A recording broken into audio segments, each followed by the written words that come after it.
Assalamualaikum warahmatullahi wabarakatuh. Baiklah, saya Abdurrahman dari perwakilan kelompok 1 ingin mempresentasikan perbedaan upah keseimbangan jangka panjang. Yang pertama yaitu pengertian upah. Upah adalah hak pekerja atau karyawan yang diterima dan dinyatakan dalam bentuk uang sebagai imbalan dari pengusaha atau pemberi kerja kepada pekerja yang ditetapkan dan dibayarkan menurut suatu perjanjian kerja, kesepakatan atau peraturan perundang-undangan, termasuk tunjangan bagi pekerja dan keluarganya atas suatu pekerjaan dan atau jasa yang telah akan dilakukan. Dari beberapa definisi tentang upah di atas, maka dapat disimpulkan bahwa upah merupakan imbalan yang diterima oleh pekerja dari pengusaha atas jasa yang diberikan untuk perusahaan berdasarkan lamanya jam kerja dan jumlah produk yang dihasilkan, serta adanya kesepakatan antara pekerja dan pengusaha dalam menentukan besaran upah. Menurut Undang-Undang Nomor 13 Tahun 2003 tentang Ketenagakerjaan, upah didefinisikan sebagai hak pekerja atau buruh yang diterima dan dinyatakan dalam bentuk uang sebagai imbalan dari pengusaha atau pemberi kerja kepada pekerja atau buruh yang ditetapkan dan dibayarkan menurut suatu perjanjian kerja, kesepakatan atau peraturan perundang-undangan, termasuk tunjangan bagi pekerja atau buruh dan keluarganya atas suatu pekerjaan dan atau jasa yang telah akan dilakukan.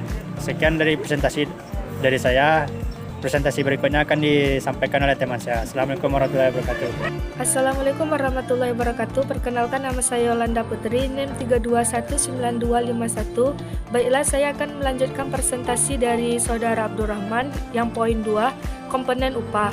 Komponen upah ini terbagi menjadi dua. Yang pertama yaitu yang termasuk komponen upah.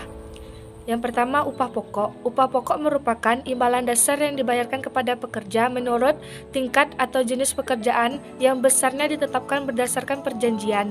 Yang kedua, tunjangan tetap.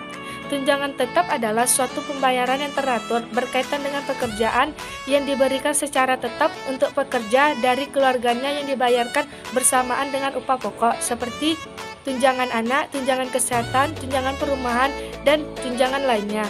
Yang ketiga, tunjangan tidak tetap. Tunjangan tidak tetap ini adalah pembayaran yang secara langsung maupun tidak langsung berkaitan dengan pekerja dan diberikan secara tidak tetap bagi pekerja dan keluarganya serta dibayarkan tidak bersamaan dengan pembayaran upah pokok. Yang kedua, yang tidak termasuk komponen upah. Yang pertama, fasilitas, yaitu kenikmatan dalam bentuk nyata karena hal-hal yang bersifat khusus atau untuk meningkatkan kesejahteraan buruh.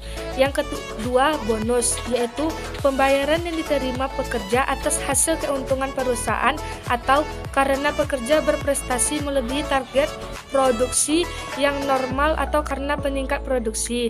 Yang ketiga, yaitu tunjangan hari raya dan pembagian keuntungan lainnya. Sekian, hanya itu yang dapat saya presentasikan. Assalamualaikum warahmatullahi wabarakatuh. Assalamualaikum warahmatullahi wabarakatuh.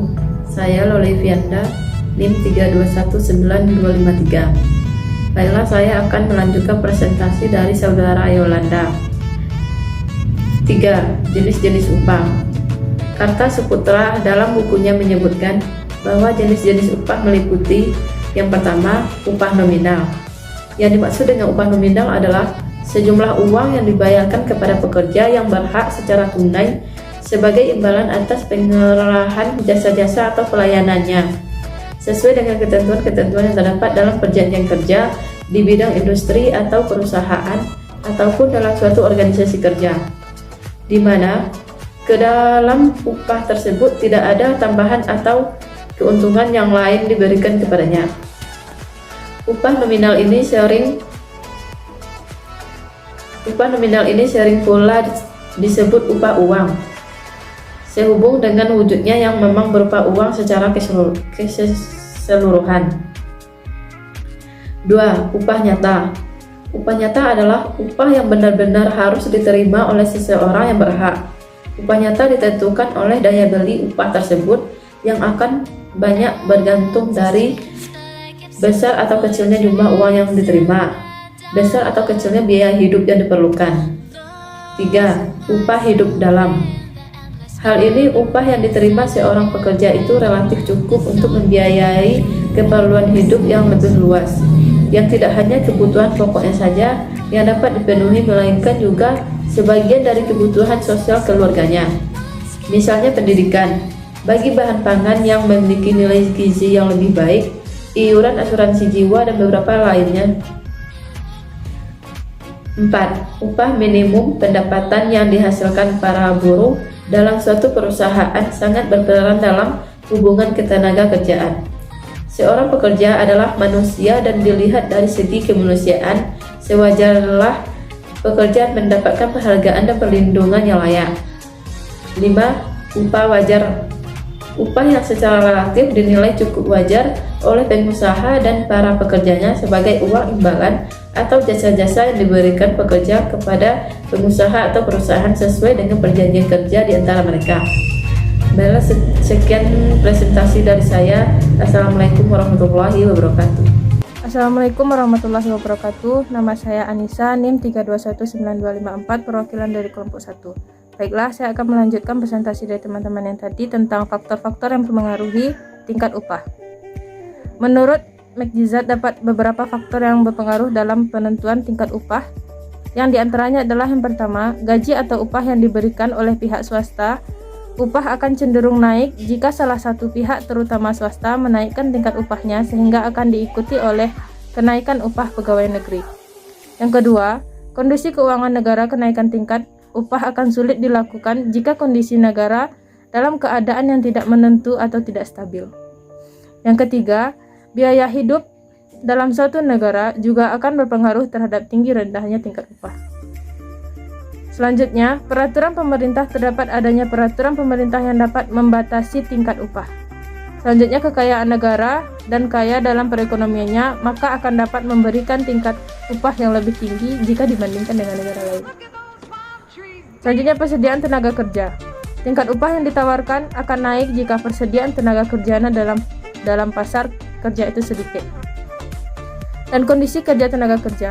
Yang bekerja dengan kondisi kerja yang berat dan sulit, tentu tingkat upah yang diberikan akan tinggi jika dibandingkan dengan tenaga kerja yang bekerja dengan kondisi yang aman. Selanjutnya, jam kerja besaran. Besaran jumlah jam kerja akan dapat mempengaruhi tinggi rendahnya tingkat upah. Jika jam kerja lebih lama dari yang ditentukan, maka upah yang diberikan akan lebih tinggi. Sedangkan menurut Muhammad Agus, faktor-faktor yang mempengaruhi penentuan tingkat upah adalah yang pertama, penawaran dan permintaan tenaga kerja. Pekerjaan yang membutuhkan keterampilan tinggi, sedangkan jumlah tenaga kerja yang tersedia langka cenderung memiliki upah yang tinggi. Adapun untuk pekerjaan yang memiliki tingkat penawaran yang tinggi serta tidak membutuhkan tingkat keterampilan yang tinggi, pekerjaan seperti ini cenderung memiliki standar upah yang rendah. Yang kedua, organisasi buruh. Keberadaan organisasi serikat bekerja pada saat ini semakin banyak di kalangan pekerja, menjadikan kedudukan pekerja semakin kuat. Hal ini semakin membuat posisi tawar pada pekerja semakin tinggi. Hanya sekian hasil presentasi saya dan akan dilanjutkan oleh teman saya. Assalamualaikum warahmatullahi wabarakatuh. Assalamualaikum warahmatullahi wabarakatuh. Nama saya Dividya Fitri, NIM 3219248. Saya akan melanjutkan presentasi dari teman saya. 5. Peranan pemerintah dalam bidang ketenagakerjaan.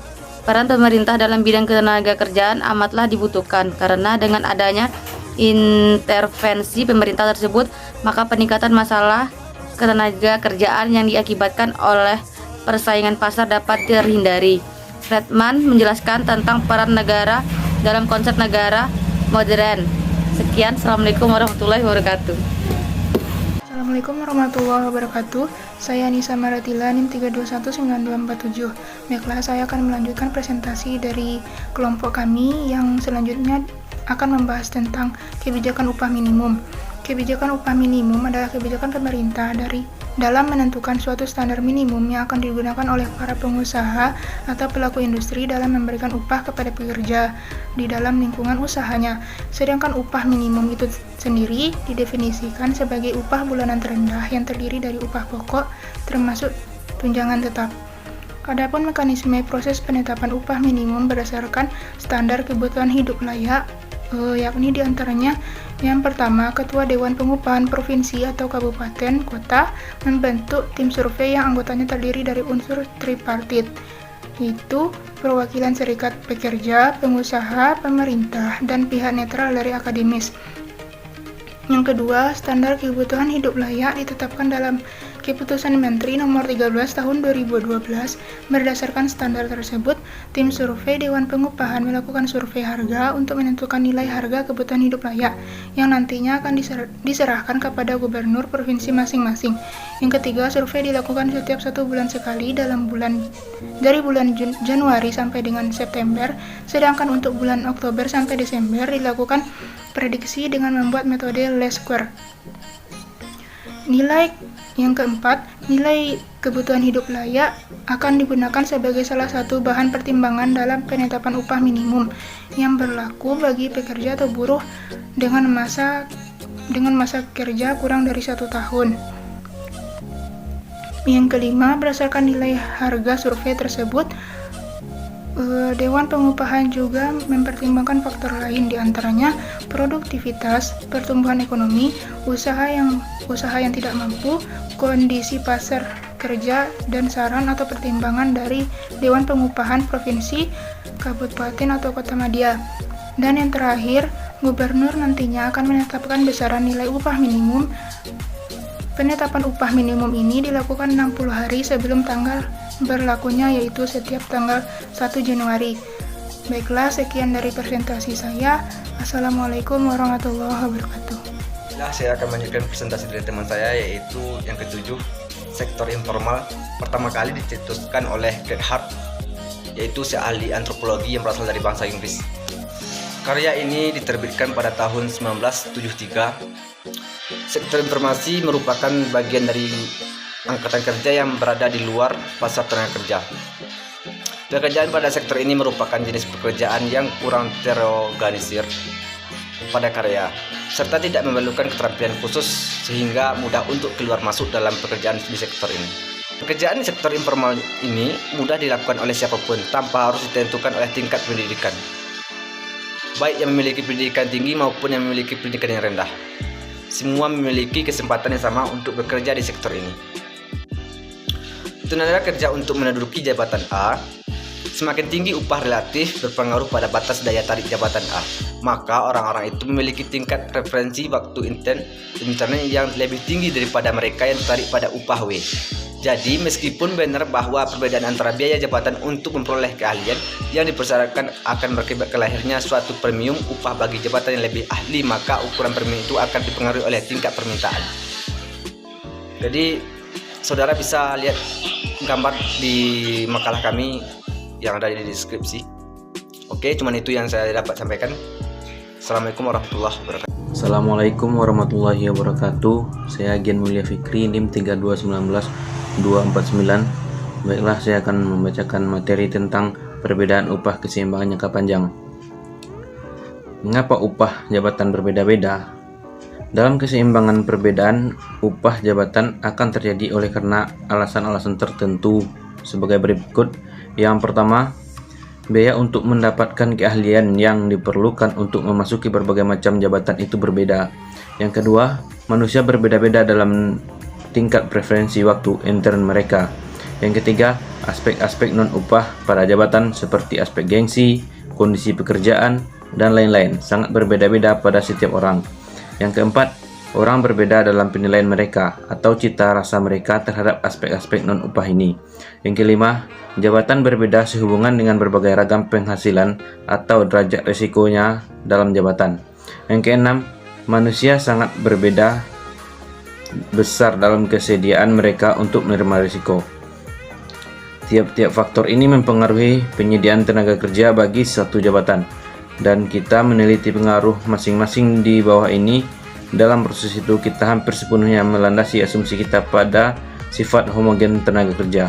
Sebagai akibatnya, kita harus mengganti konsep kita tentang pasar tenaga kerja dengan suatu realisasi bahwa dalam pasar nyata terdapat sekian banyak perbedaan yang kelihatan namun saling berkaitan dalam pasar tenaga kerja, seperti terdapatnya sekian banyak jabatan. Assalamualaikum warahmatullahi wabarakatuh. Saya Vika Permatasari, NIM 3219250. Baiklah, saya akan melanjutkan pembacaan materi dari kelompok kami, yaitu perbedaan biaya untuk memperoleh keahlian. Jabatan berbeda menurut jumlah uang yang harus dikeluarkan oleh individu dalam memperoleh keahlian yang diperlukan untuk memegang suatu jabatan. Marilah kita meninjau dua buah jabatan hipotesis.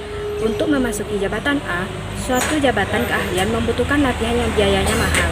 Untuk memasuki jabatan B, suatu jabatan yang tidak membutuhkan keahlian, tidak membutuhkan biaya latihan. Apabila jabatan-jabatan itu sama dalam aspek-aspek lainnya, dan jika semua pekerjaan mempunyai cita rasa yang sama dan tingkat preferensi waktu yang sama, maka fakta-fakta bahwa jabatan A membutuhkan suatu investasi modal tenaga kerja akan berakibat bagi pekerjaan menuntut suatu premium upah agar supaya dapat tertarik untuk memasuki jabatan A.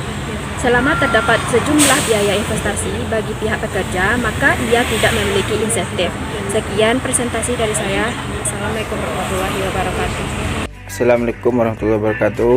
Nama saya Rahmat Fitra, NIM 3219252, akan melanjutkan presentasi dari makalah kami. Gambar 1 melukiskan kurva penawaran yang mempunyai akibat terhadap jabatan A. Bila dibandingkan dengan jabatan ratio tingkat upah W haruslah lebih besar dari 1,00 ratio upah haruslah melebihi 1,00 untuk dapat cukup menyamai tingkat pengembangan biaya terhadap investasi dengan tingkat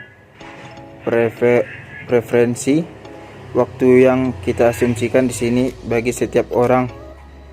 Apabila ratio melebihi W, maka orang yang akan meninggalkan pekerjaan B dan memasuki jabatan A, sehingga menyebabkan upah naik bagi jabatan B, akan tetapi jatuh bagi jabatan A.